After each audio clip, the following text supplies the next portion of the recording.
Welcome back to Project Ozone 3, and let's start with a simple wither farm, shall we? So, to get started with a wither farm, you're going to need obviously the soul sand and the wither skeleton skulls, but you're going to need some other things. In particularly, we're going to need plastic. Now, I've set this brief setup here, it's temporary, so I'm not going to move it to the resource generation room in the void world, because you won't. I don't expect to need huge amounts of plastic. Maybe we will in the pack, but yeah, we can always rebuild it if necessary.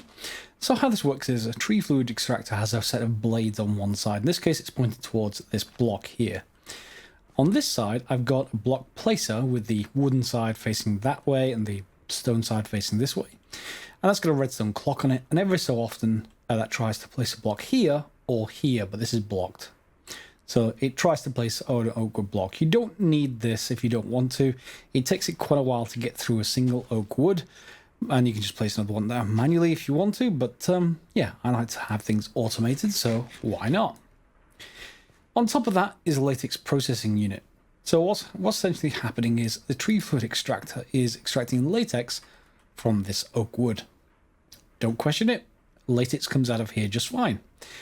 That's then being translocated back into the latex processing unit, which has infinite water being fed into the top, and it's got, you know, some power on the back side of it. And that it produces dry tiny rubber, which you can take, put into a crafting grid, and basically output dry rubber. That you can then take and put into a redstone furnace, or any furnace really, and it will produce plastic, which is what we need for the wither builder.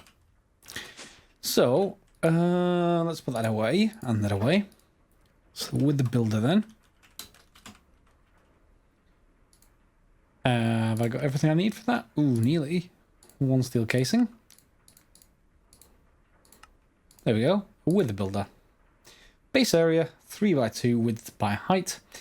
Yeah. What I don't know is where it's going to build things. So what I'm going to do is get another spectre coil. There we go. Need another spectre ingot. And spectre string.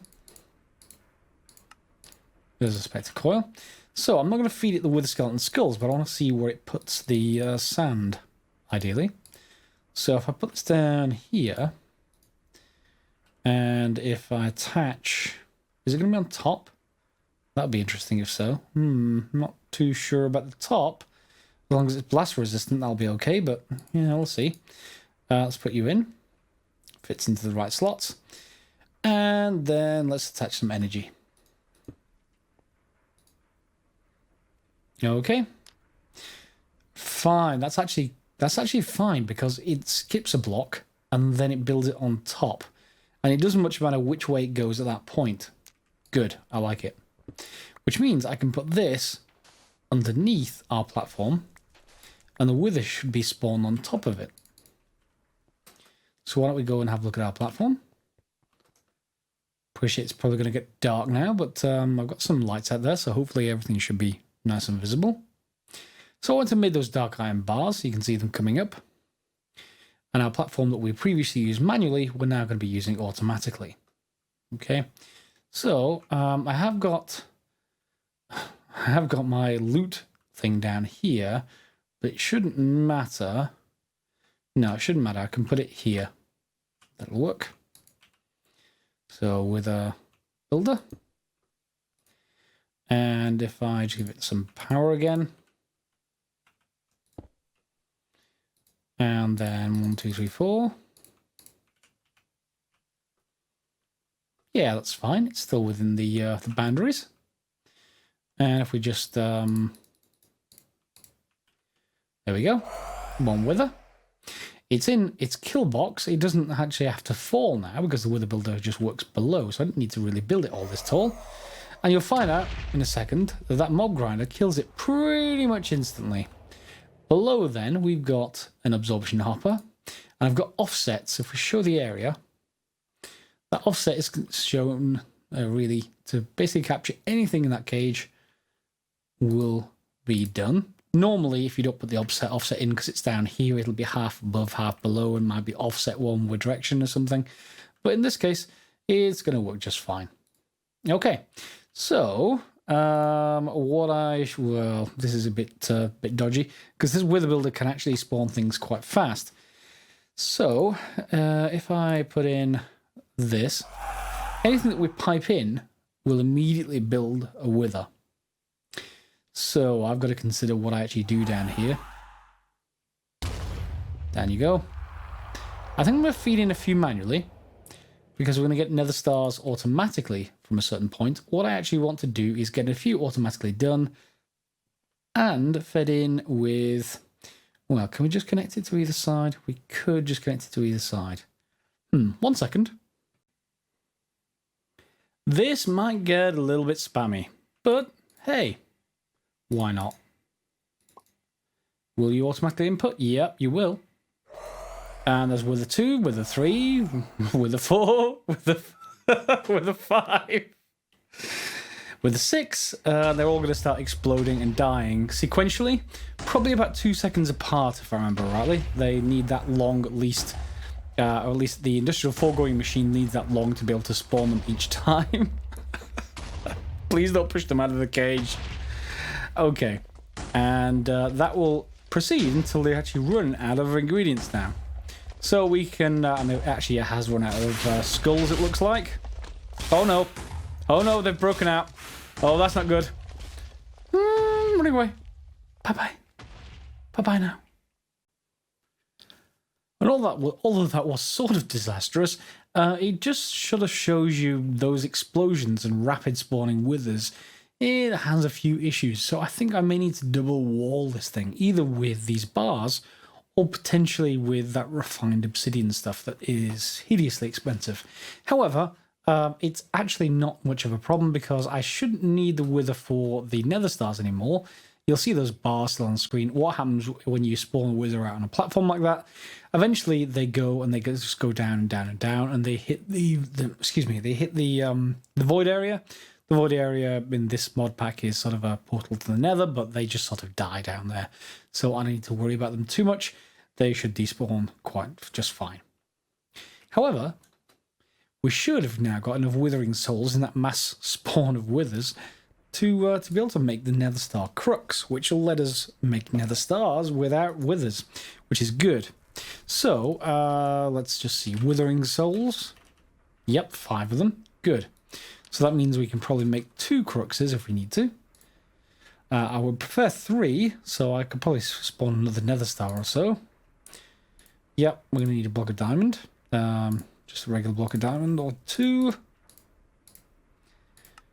And I now have 2 cruxes. Good. So technically I can now breed up the nether star seeds by spreading, if I wanted to. Although just having some nether star seeds anyway is probably a decent thing to start off with.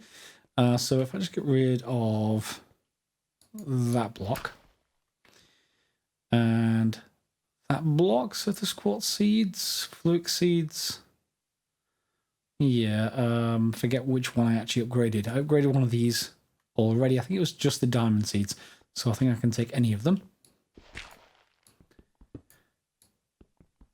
There we go. And let's just get the nether star seeds there. That's our crux, I should say, sorry. And grab the dirt back. There we go. And nether star seeds operational, hopefully. That should start growing any second. There we go. It's all growing just fine. So this one is compatible with nether stars now. And if I get a couple more cruxes, I could breed them up to get even more nether star essence. The only thing remaining to do there really is to make sure I add another drawer in to deal with that drawer. We can grab a U and some item duct. Well, item conduit. And we'll just put them on top here. There we go. Ideally, I want to wait till at least some comes through of whatever type it is. It's going to be a variant of nether star essence of some kind. Let's see. Nether star seeds. Seed. That produces nether star essence, which you put in a 3x3 to get nether star shard. and 3 of those. So it's 27 essence equals 1 nether star. That's not too bad. And ideally, getting a 10 by 10 eventually will help that. So we got, yep, we got some there now. So we'll put that in, and then I can just lock that off with a, my key. There we go. And then we can just connect the back with regular item conduit. I think it's just all green network as default. So insert, and that's set up. Good. Some of these have been filling up, by the way, between the episodes. You can see I've got an emerald upgrade here now, just because a huge amount of essence has been coming through.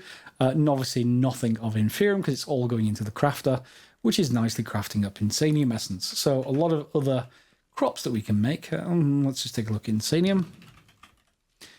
It may not actually be insanium for most of the crops. So there's a tier 6 inferium, but that won't go into a cloche when we make cloches eventually. So that's not really very useful.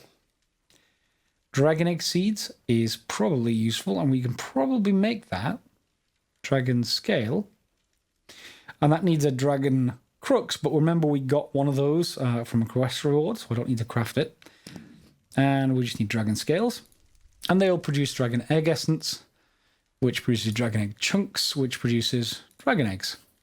I presume there is use for them in the pack, otherwise we wouldn't need to manufacture them like that.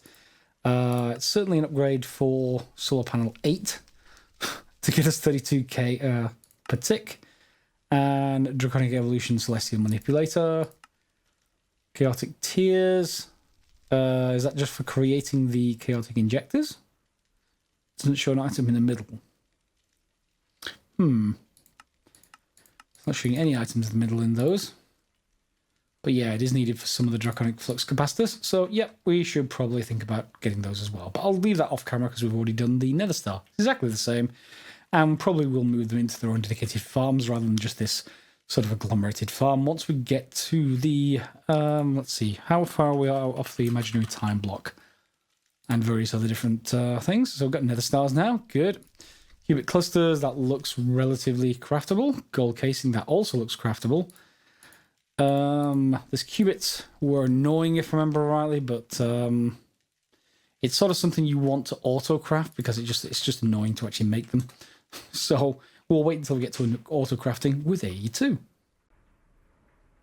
Now that we have Nether Stars to spare, we can craft one of these, Nether Star Generator, which is a huge amount of power output per Nether Star, if I remember rightly. You can have multiple, but I'm not going to worry about that just yet. I've only got 20 Nether Stars, and that sounds like a lot, but it's really not in the later stages of the game. This pack is insane with the later recipes, so you'll want probably thousands of those. But we've got them farmable, so that's not a good option now. We don't want to have to keep killing bosses. It's just not good. I'm not sure if if withers get harder in this pack or not, but do let me know if you know in the comments if the various bosses get harder. Ideally, I don't want to keep killing them over and over because of that exact reason. So yes, Nether Star Generator, and that means we also want to get the capacitor, and we want the capacitor bank, the vibrant version. So this is letting us craft whichever tier directly, I think. Or is it saying any?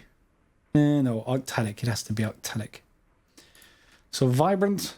So we need to make vibrant alloy, which means we need to make energetic alloy, which is also in an alloy smelter or various things. And that just needs glowstone, gold, redstone, and then ender pearls to convert it up to vibrant alloy. Let me do that for a few stacks, and we'll come back for the crafting of a capacitor bank of some kind. Just as a brief aside, I'm not sure if I mentioned this this Endless furnace last episode. It's the next to top furnace, and it's in the alpha thing. The Zenith is the higher level one.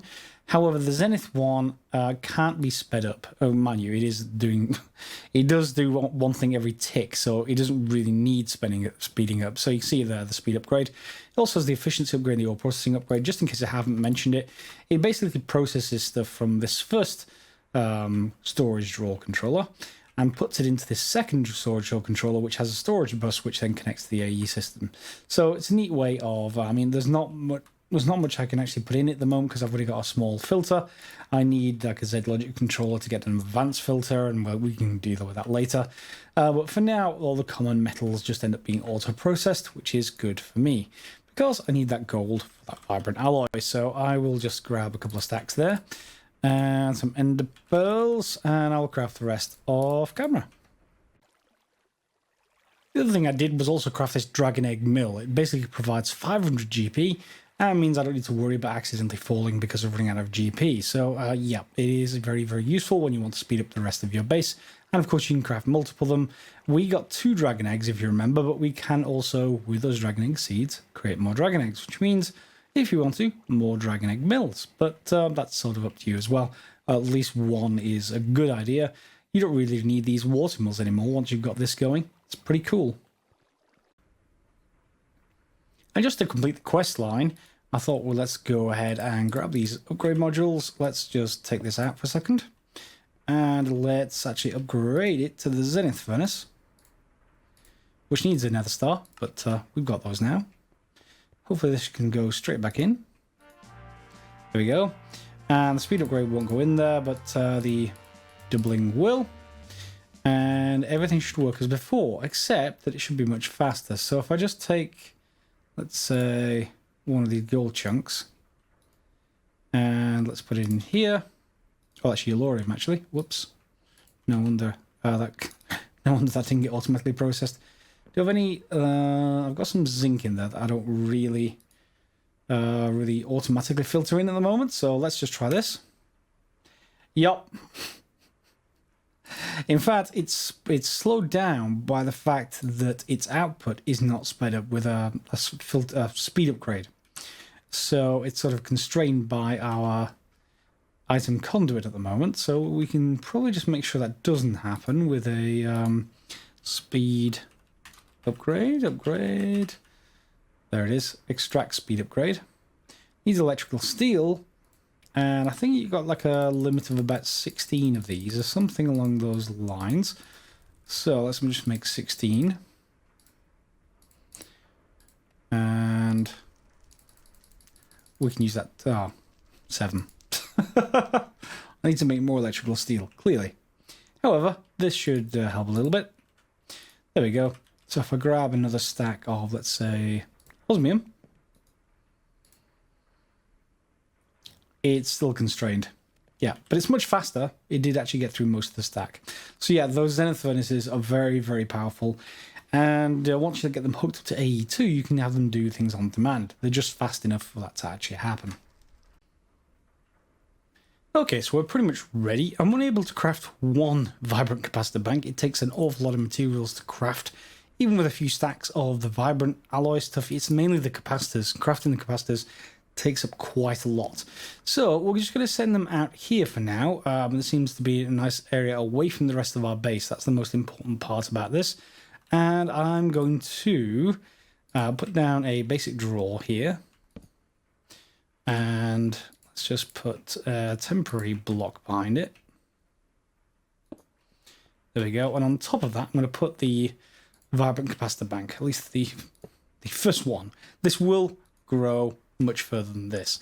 I just want to actually get it started somewhere nearby. You can go away. And I've then crafted Ender energy conduit. Not that we'll need this immediately, but having already used the top tier of conduit, at least for Ender IO, means I can worry about this a whole lot less. I'm not sure about the wisdom of putting it out here along with all of my water mills in case I want to make those larger, but I just want to make this as far away from my base as possible. Really, really far. Its range isn't that much. There's a harmful effect around the Nether Star generator. It's not that bad, but I just like having this out of range.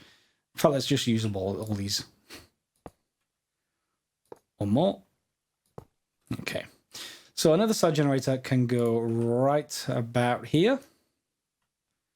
Let's face it the other way. Appreciate this a little bit dark right now. Is there any way I can solve that for you guys? 1 second. No. Just bear with me 1 second then. Let me just put that down. And I'm going to need something out here anyway. So let me just run back over to the light side of our base. It is nighttime, unfortunately. There's lots of blood moons in this pack. I can't really solve that for now, other than just putting maybe more glowstone around? Glowstone? I'll not put this into a compacting drawer, but let me just grab a few of those. In fact, we can just grab some of this painted glowstone. That actually works quite well as well. Let's go out here, and on top, there we go. Just looks like a piece of glowstone. And underneath, we'll then run item cable all the way back again, so that I can feed this generator from all the way back over there, which is exactly what I want. Yep, but I want that. There we go, that's better. I'll feed this back, then we'll join me in a second. Okay, and here we go. Let's see how this does. One go in there. And have I set this to extract yet? I have. So incoming power, 4K RF per tick is exactly what I expected. And in terms of what it actually will build up to, it can build up to 25 million. However, I think one nether star should take us to about 9.5 million, if I remember rightly. So 2 nether stars will be fine, and that should build up our buffer. So I'll just grab another one. Start. Okay. And we can decide later about feeding these in automatically or something along those lines. You can upgrade that generator all the way out there using speed upgrades. The upgrade speed, I should say, is what they're called, upgrade speed. And because we have the GP to do that, that will just burn nether stars quicker though. So I don't really need that at the moment, but you know, if you do, then that's good. Let me just actually pop downstairs and let's just see if we can feed our spectre coils off that. So let's just grab you for a second. Yep. And let's just put them, or this, right on top, I think. Yep. And we can make sure the top is set correctly. That is an output. And we can actually explicitly say this is an input, not that it matters that much. But we have... Yep, still building quite nicely. And did I put that other nether star in? I must have done. It got dragged in. And it was working pretty well. Okay, I like it. And that means that's taken away from the power draw of the rest of our system, which is still running on lava. Still working perfectly well. And now I think my 10-10-10s urge you to come in. So let's just see whether you are 10-10-10. This one has got a ways to go yet. Let's see how far this Southern Quartz seed has got. While I snack on some small smingots. 10-10-9. Oh, such a shame. Let's just get rid of all these then. And I should have enough to basically start a spread. There we go. And maybe, just maybe, there it is, 10-10-9. Maybe those last 3 will actually change to 10-10-10. Hopefully, should be fine. It's got a few shorter than this one, so, you know, you just got to bear that in mind. And this one is the regular inferior essence. In fact, I'm going to get rid of all these seeds because they just clutter your inventory, and there's no way I want to put and add extra types into my AE system when at all possible. This is the main problem, because each of these discs can only deal with 63 types and then a certain quantity. So it's a bit more confusing than refined storage, but yeah, you get used to it. And now that we have this crafter, and I decided to use it for more than just everything, the stuff that we've been doing it for, which is the essences, I put it into our regular Endryo system and then filtered in the diamond essence and the nether star essence and gave them recipes. So they will auto craft, and these are all set to, that one's set to internal, but nether star set to external, so is diamonds. So they'll both go into here, which has got a brown channel, which filters it straight into this ender chest, which goes into our system. So I don't need to worry about checking that anymore. We should just get nether stars in here. So let's just grab another one. And you'll see this is now done both nether stars. It's actually not actually taking that much out.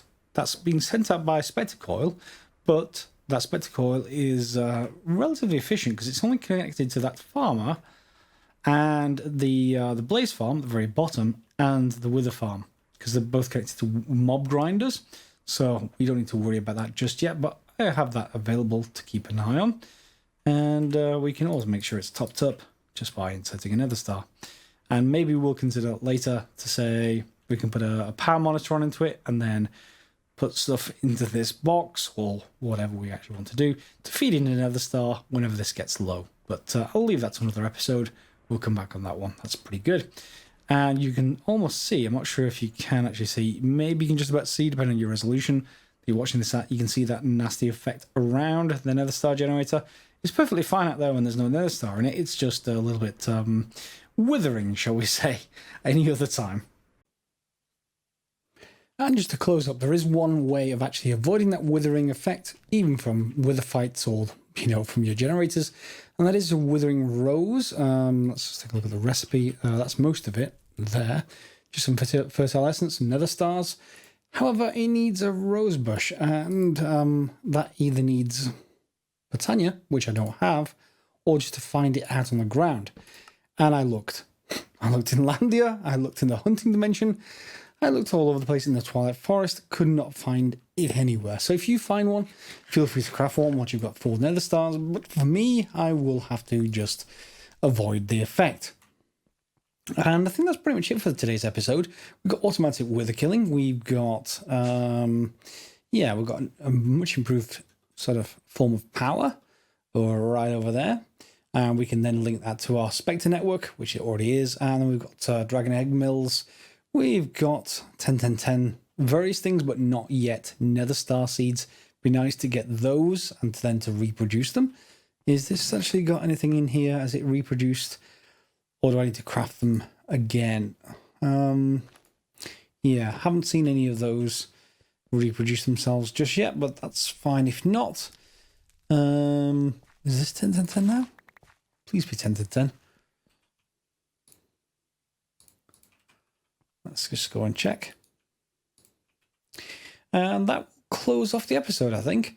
Next episode, I think we're going to get on towards spawning more creatures. There's both those basols, or what are they called? We're going to need basols. Yep. We need the rods for the next tier of our sword. Otherwise, they aren't really used all that much, it doesn't seem. We get some pulverized obsidian out of them. Basol's powder we can make into petroleum. I'm not sure if we're going to need that in this pack, but we'll see. Nothing else I want to make. Splash potions, I guess, but don't need to make those just yet. 10, 10, 9. Oh, right. I will go off camera and make sure that gets to 10, 10, 10, even if I have to just restart it back here and let it go around again. It will make it. Will you be 10, 10, 10? Just so I can check. There you go. Let's go and see if that is, and then we can close off. Yeah, so if you enjoyed the episode, feel free to give it a thumbs up. We're automatic wither killing, always a good effect. I think we're going to make more. I did put most of a second row of dark iron bars out there, so I need to go and make some more dark iron, completely enclose it again, and then I can just run it to get more cruxes to be able to breed up our nether star seeds. Otherwise, they are fine. That's 8, 10, 10. So I do have to basically breed these two a little bit more, but they're pretty close now, pretty close to max, and very easy to automate this way. You don't have to do anything at all. Just sit back and wait, and these little pads of fertility make it really quite quick. All right, so if you've enjoyed the episode, that's great. Please feel free to leave comments down below, and which is the most important part, and we'll see you next episode. If you want to subscribe, feel free to, or click the bell if you want notifications. Otherwise, thanks a lot for watching, guys, and we'll see you next time for some more Project Ozone 3.